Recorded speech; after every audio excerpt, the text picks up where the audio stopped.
Yesu akiriko arayagira ishengero hashika umutware aramwegera akubita ibifuka biri imbere yiwe ati Mukama, umwigeme wanje acikanye ubunyene, mugabo nuze umweke kw'ibiganza arasubira kuba muzima. Yesu arahaguruka aramukurikira bene abigishwa biwe. Umugore yari amaze imyaka 12 arwaye umukinya, amuca inyuma aramwegera akora ubuyongo bw'umutamana wiwe yibwira ati naho nopfa gukora umutamana wiwe ntangira. Yesu nawe aca arahindukira aramubona amubwira ati gumya umutima mwana wanje, ukwemera kwawe kuragukijije. Nyamugore aca arakira buno nyene.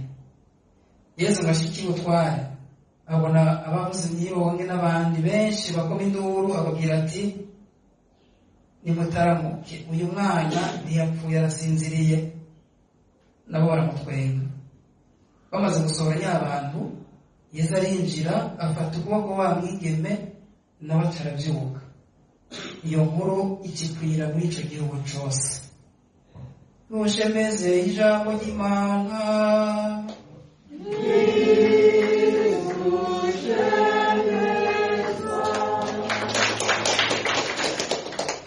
Bavukanye tuzirikane ijambo ry'Imana duhereye mu gisomo cya mbere.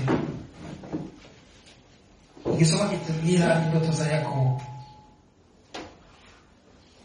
Mu ntango twumvise umurongo utambwe igisomo tubwira ko Yakobo ngo yaravuye Berseba agenda i Harani, aho mbere yaraye mu gahinga.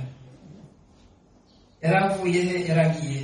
Twibukanye yuko yari mu rugendo ahunga mwene wabo Esawu, ngo gihe amwibiye umuhezagiro, Izahake agahezagira Yakobo, aho guhezagira Esawu. Ayo mayeri turazi ko yigishwe na nyina wiwe Rebeka. Esawu yarashavuye cyane gushika naho se amaze gupfa yafashe inguye kw'isi yo kwihora mu kwica Esawu. Amaze kuvyumva, Rebeka yamubwiye umugambi yuko yohungira i Labani kwa Inarume, nako Inarume Labani i Harani niyo yarahungiye. Rero dufatiye aho duca tubona ko abashije kubizirikana neza ku munsi wa gatandatu, berekana ko mu muryango igihe abavyeyi bakundwa kaza abana ukamenya n'abacangiro canke abazanano, ibyo bitera igikomere kinini mu muryango, kandi kugira ngo mu gisanasane bifata umwanya munini. Izahaki yishakira ko yashaka guhezagira Yosawu akurikije imico n'imigenzo y'Abanyisirayeli. Rebeka nawe agashaka ivyihuta, umuhezagiro uronke Yakobo. Mbere n'Imana yari yabimuhishuriye imbere yaho ku kigabane ca 25. Murazi ko Esawu na Yakobo aramahasa. Hanyuma ngo bari mu mbanyi baje baraterana imigere basitana. Abavyeyi bibungenza amahasa ngira barabizi kuturusha. Nico gituma yagiye kubaza Imana ibyo ari byo ntatahure. Imana igashimubwira ko umwe azorosha ubukomeza uwundi, kandi mukuru no kuvuga Esawu ngo azokorera mutoyi Yakobo, kuko Esawu niwe tanguye kuvuka. Igihe abavyeyi badashize hamwe mu kurera abana nkuko nabivuze, bahakura igikomere. Nkuko twavyumvise, Esawu yagiye inama yo kwihora Yakobo mwene wawe kuko yamwivye umuhezagiro, ariko Imana yarakinze. Tugarutse gusamwa cy'uyu munsi rero, Yakobo yarose abona ingazi ishinze hasi, maze umutwe wayo ugakora mu ijuru, babona n'abamarayika burira bamanuka, n'umukama ahagaze ku mpera zayo. Iri joro rya Yakobo ntawokeka ko yararushe, ariko nijoro ryahinduye ubuzima bwiwe. Yari yaburaniwe ari mu bugaragwa, ataharonka arara yoshobora kwihisha. Twumvise ko yaronse ibuye ryonyene yiseguza. Ni muri ayo makuba, ni muri ayo magorwa arimwo, Imana yamusanze ikamuhindurira ubuzima, ikamugira umuntu mushasha. aca atanga urugendo rushasha mu makuba, mu magorwa. Araho twibaza ko Imana itatubona. Mwibuke ko n'igihe Agara yirukanwe na Sara akaja mu bugaragwa, Imana yamusanze aho nyene, iraheze imubwira ko asubira inyuma akaja imuhira, imufitiye umugambi yuko n'umwana natari w'isezerano aja kumwibarukira imuhira kwa Isahaki, kwa Iburahimu nako. Twumvise iyi ngazi yabonye mu ndoto Yakobo, kumbure abubaka amazu canke n'abandi baba bagira ati none iyo ngazi iva hasi gashika mu ijuru yari yagizwe nande?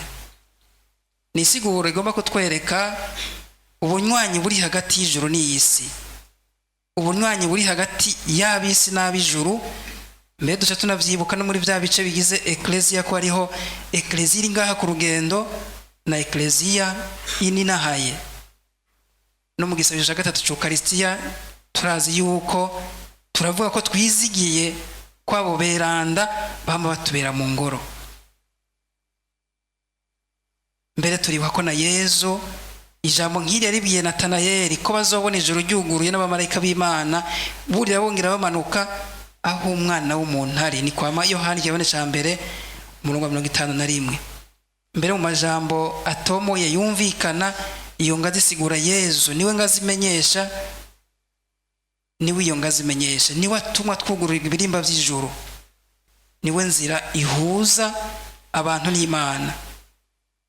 Iyo ngazi kandi irashobora gusigura isi rimwe ibicumuro n'ijuru ryuzuye inema. Uwo Yesu niwe azitumanurira zikaza kudukomeza. Twumvise ko Yakobo yikanguye, yaratahuye ko muri ayo makuba atari wenyene. Ikigora abantu benshi gutahura, bibaza ko Imana ibibashikira itabibona. Ariho n'abantu bavuga ngo Imana yarampevye canke Imana yampevye, mbere bakabivuga ku mugaragaro. Imana yaramusezeraniye iti jewe ndi kumwe nawe kandi nzokuzigama aho uzoja hose, nongere ndakugarukane muri iyi ntara, nkako sinzoguheba gushika ndangura ivyo nakuraganiye. Imana yacu ntiraba ube bwito bwacu. Yakobo yari ivyo muhezagiro afatanije na nyina wiwe, ariko ntivyaramye umuhezagiro nyawo n'uyu Imana imuhereye mu bugaragwa, kandi wowe warashitse gusumvya ubusuma. Ibyo twibye kenshi kandi ubuhibwa byinshi, kandi abantu bakiba ku mugaragaro ataco binona. Ibyo abantu biba kenshi ntaco bibashikanako, ariko ivyo baronse bakoresheje ingufu Imana yabahaye ikabihezagira nivyo bigira akamaro. Nkuko nabivuze, naho yiri yivye ivyo muhezagiye akenshi, nkuko nabivuze, turibaza ko Imana yatwibagiye iyo turi mu ijoro ry'ubuzima bwacu. Imana idusanga muri ivyo nyene turimwo, ikadufata ukuboko kugira ngo idukura aho turi, nkuko tuvyumvise mu nkuru nziza ingene Yesu akiza, asubiza ubuzima nako umwana w'umutwara. Iki gisomo cyo twigisha kugurura amaso y'umutima kugira ngo tumenye ko Imana ibyo ducamwo byose, byaba ibihimbaye byaba n'ibyo tudatahura, tuba turi kumwe. Twumvise ko Yakobo yikanguye, yataho umuntu azirikana, kubera ko urugendo rwari rukirurerure, yaca ava hasi avunduruka yibandaniriza urugendo. Ariko siko byagenze, yarafashe akanya arazirikana izo ndoto ziwe, acagira ati ni ivy'ukuri umukama ari muri iki kibanza, nanje sinabimenye. Aca afata mbere ingingo yo kubakaho uruhimbi, agira ati ni ivy'ukuri umukama ari muri kino kibanza. Bikadutumira gufata akanya ko kuzirikana uburyo duhura n'Imana mu bintu vya misi yose, mu bantu duhura, mu bidushikira. Tugerageze gufata uwo mwanya wo kuzirikana kugira ngo tubone icyo Imana idushakako. Hari igihe na twebwe tuza mu mwuka nyiranda ya misa, tugasubira inyuma ko twaje, tukava hataco dusezeranye, tutabonye yuko koko Imana iri muri iki kibanza, ko Yesu ari muzima muri kino kibanza, muri ngoro nyiranda yiwe. Mbere ntivyagarukiye aho, Yakobo yaciye agira indagano kubera Imana ihejeje kumukura mu kangaratete isubiye kumuhezagira avuga ati Imana niyagumana nanje ikanzigama muri rugendo ndimo niya mico niya n'impuzu nambara. Ibyo murazi ko rero twama dusaba iminsi yose. Inagaruka amahoro kwa data kandi yarasubiyeyo. Umukama azoca b'Imana yanje. Kuno kwemera guhambaye. Umukama azoca b'Imana yanje. Niribuye nashinze bukingi rizoba ingoro y'Imana kandi mu byo azompa byose nzogushikanira icicumi. Murumva iyi ndagano ihambaye yagiriye Imana kuko imugiriye neza. Natwe byo turamenye gukengurukira Imana kuvyiduha no kuyisezeranira igihe itugiriye neza, ariko na cyane cyane no kubikurikiza, ko gusezerana ni kimwe, kubikurikiza n'ikindi. Twese abenshi twaragize amasezerano cyane cyane mu masakaramento, duhereye mu ibatisimo, ikonfirmation, indagano zitandukanye, abihebeye Imana mu mihari n'imigwi. Nakaryo uyu munsi mbere ko gusabira abaraye batiwe mu diocese ya Bubanza na Bujumbura, nabariko baritegura kwatiga ngibanje busaseredoti ubudiakoni, abimirije guhereza indagano zabo mu miryango y'abihebeye Imana kugira ngo ibyo bariko baragana, ibyo bazoragana babigendere. Twese dusubire kugendera indagano twemereye Umukama. Dusimije ku nkuru ziza, tumvise ibitangaro bibiri Yesu akoreye umunsi umwe mbere mwarashaka n'umwanya mutoyi, ahasubiza ubuzima umwigeme w'umutware, kandi uwo mutware n'umukuru w'isinagoga, agakiza n'umugore arwaye. Bombi nta kindi cabakijije atari ukwemera kandi gutandukanye, kuko umwigeme akizwa n'ukwemera k'umuvyeyi wiwe, uyu mugore nawe agakizwa n'ukwemera kwiwe. Mbere twumvise ko yakize imbere y'uyu mwigeme Yesu yasubije ubuzima. Umukuru w'isinagoga rero ntiyari umuntu asanzwe, yari umuntu ahambaye yubashwe, ariko yari mu ngorane mu muryango kubera umwigeme wiwe yari yapfuye. Hari igihe twibaza, iyo tubonye abantu bafise ibyo tubona batunze, tukibaza yuko atangorane bafise. Oya, si uko bimeze. Amaze kubona ko umwigeme wiwe yapfuye, yagize iki? Mu Burundi wacu no muri Afrika urupfu rwama rufise, iyo umuntu yapfuye bama bateza kurondera icamwishe. Ntiyabanje gutibira ke kubabanyi no kurondera ko yishwe n'ibirozi, canke mbere yihore bahambe babiri canke abarenga nkuko tumaze iminsi tuvyumva. Yagiye gukubita ibifukamira imbere ya Yesu, amubwira ati Mukama, umwigeme wanje aje gucikana, mugabo ntuzi umubike kw'ibiganza arasubira kuba muzima. Ukwemera gukomeye cyane. Arazi ko n'uwapfuye Yesu ashobora kumusubiza ubuzima. Natwe bidukomereza ukwemera mu kuzirikana yuko ibyo Yesu yakoreye umwigeme w'umutware ashobora kubikora mu buzima bwacu, aho tubona ibintu menga byarakarabaye, nta kigisubira kuboneka, nta gisubira kuvamwo, Yesu abigira bishasha.